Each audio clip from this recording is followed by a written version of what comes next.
अक्सर मरीज़ मेरे पास आते हैं, डिप्रेशन की बीमारी होती है, वो अपनी अलामात बताते हैं जिससे पता चल जाता है कि उनको डिप्रेशन की या एंग्जाइटी की बीमारी है।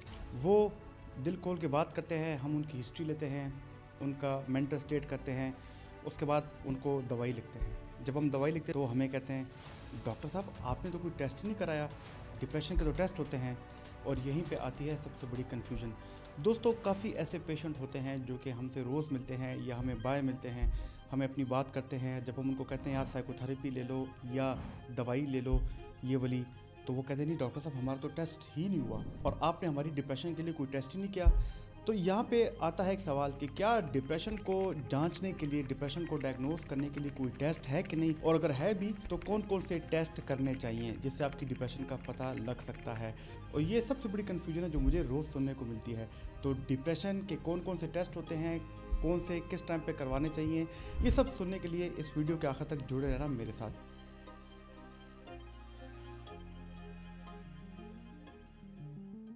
दोस्तों, मेरा नाम प्रोफेसर डॉक्टर अली मुफ्ती है, मैं एक साइकेट्रिस्ट हूँ और हमें रोज़ तरह तरह के लोग मिलते हैं जो कहते हैं डॉक्टर साहब हमारी डिप्रेशन के लिए टेस्ट कराओ।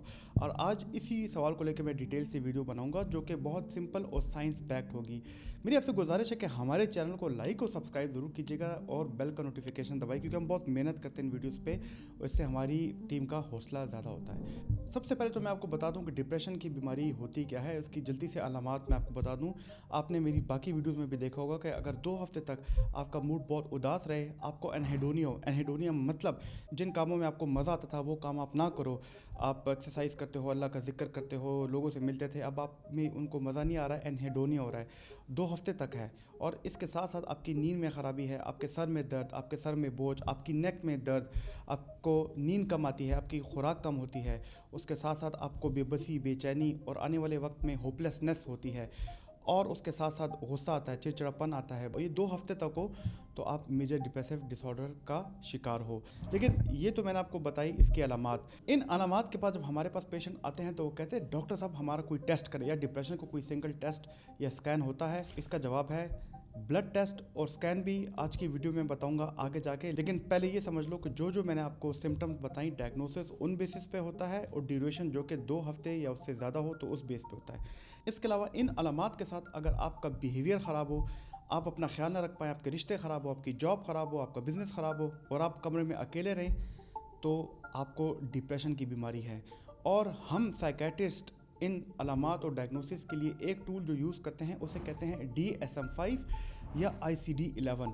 ये गाइडलाइंस है जो कि हमारे लिए डिफ़ाइन करती हैं कि मरीज़ की जितनी भी अलामात हैं जिसमें उसको बार बार रोना आए, चिड़चिड़ापन, उसकी लाइफ इम्पैक्ट हो रही हो, तो आप उसको डिप्रेशन का डायग्नोस कर सकते हैं। यानी टेस्ट खाली एक मशीन से या ब्लड से नहीं बल्कि लाइफ पैटर्न से होता है। लेकिन ये सिर्फ बातचीत नहीं होती बल्कि उससे ज़्यादा होती है।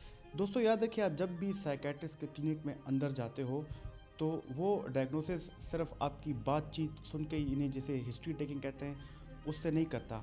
जैसे ही आप रूम में एंटर होते हो, साइकेट्रिस्ट आपको ऑब्जर्व करता है। जब आप बैठते हो आपकी बॉडी लैंग्वेज को देखता है, वो कैसी है, वो बहुत लो है या वो बहुत एजिटेटेड है या एंग्शियस है। उसके अलावा आई कांटेक्ट आपका डॉक्टर के साथ, साइकेट्रिस्ट के साथ हो रहा है कि नहीं, या आप नीचे आंखें करके बात कर रहे हो, आपको बार बार रोना तो नहीं आ रहा, आपकी स्पीच बहुत ज़्यादा स्लो तो नहीं हो गई। वो आपकी एनर्जी लेवल को भी देखता है कि आप बहुत थके थके हो या उसके साथ साथ आपको बहुत गुस्सा आ रहा है। वो आपके फेशियल एक्सप्रेशन को भी चेक करता है कि जब आप बात करते हो तो उस टाइम आपके फेशियल एक्सप्रेशन कैसा है। कभी कभी पेशेंट बोलता कम है लेकिन बॉडी लैंग्वेज कुछ और बता रही होती है, यानी कि डायग्नोसिस जैसे ही पेशेंट रूम में एंटर होता है तब से शुरू हो जाती है। इसी तरह कुछ पेशेंट ऐसे होते हैं जो बोलते ज़्यादा हैं लेकिन उनकी बॉडी लैंग्वेज उनके ऑपोजिट बता रही होती है।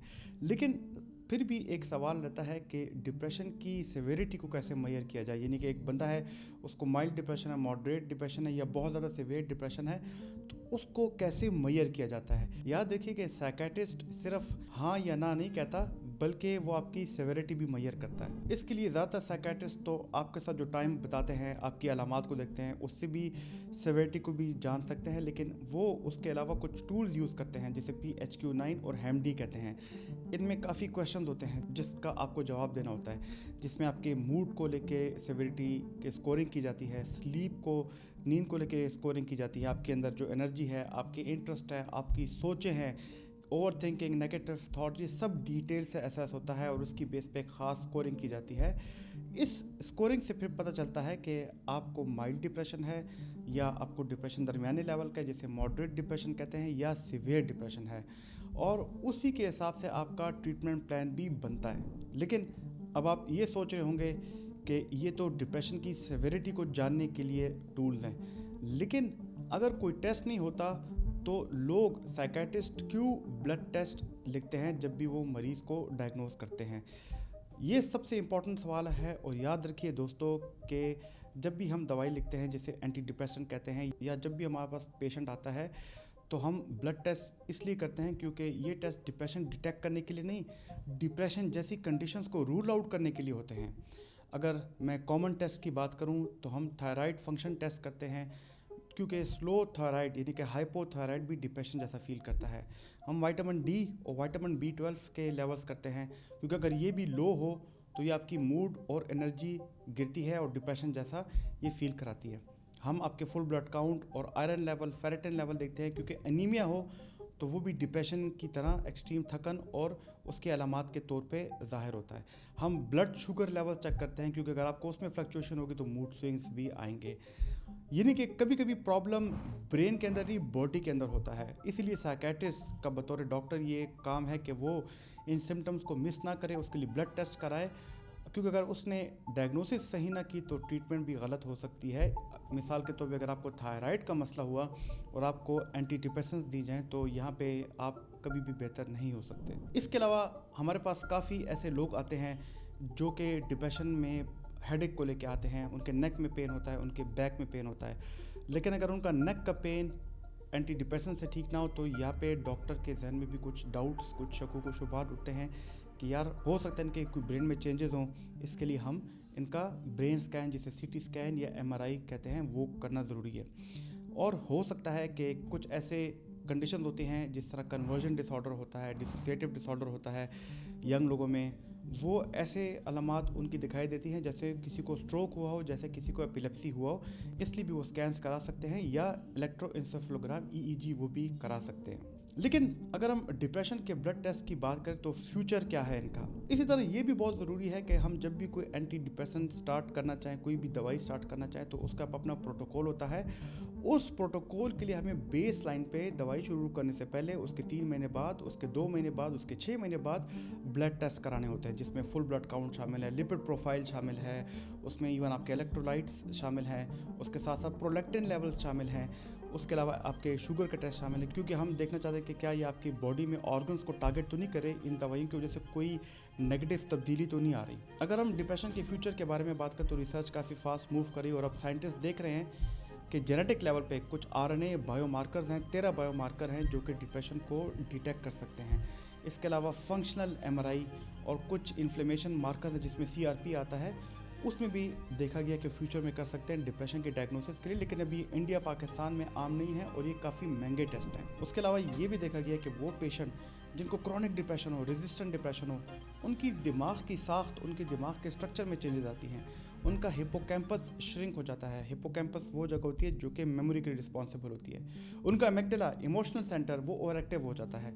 इस वजह से उनको बार बार चिड़चिड़ापन महसूस होता है और उनका इन्फ्लेमेशन जो है उनके मूड को भी अफेक्ट कर सकता है। फ्यूचर में ये भी हो सकता है कि एक ख़ास एंटी डिप्रेशन के लिए टेस्ट किया जाए ताकि कौन सी एंटी डिप्रेशन आपकी पर्सनैलिटी को मैच करता है, आपके लिए पर्सनलाइज्ड फिर कोई एंटी डिप्रेसेंट दी जाए। दोस्तों कैसे लगी आपको ये वाली वीडियो? मेरी उम्मीद है कि इन वीडियोस के जरिए आपके अंदर साइकोलॉजिकल रेजिलियंस लाऊं, आपके अंदर मेंटल हेल्थ अवेयरनेस दूं। हमारे चैनल को लाइक सब्सक्राइब ज़रूर कीजिएगा। अल्लाह ताला आपका हामी नासर हो। शुक्रिया।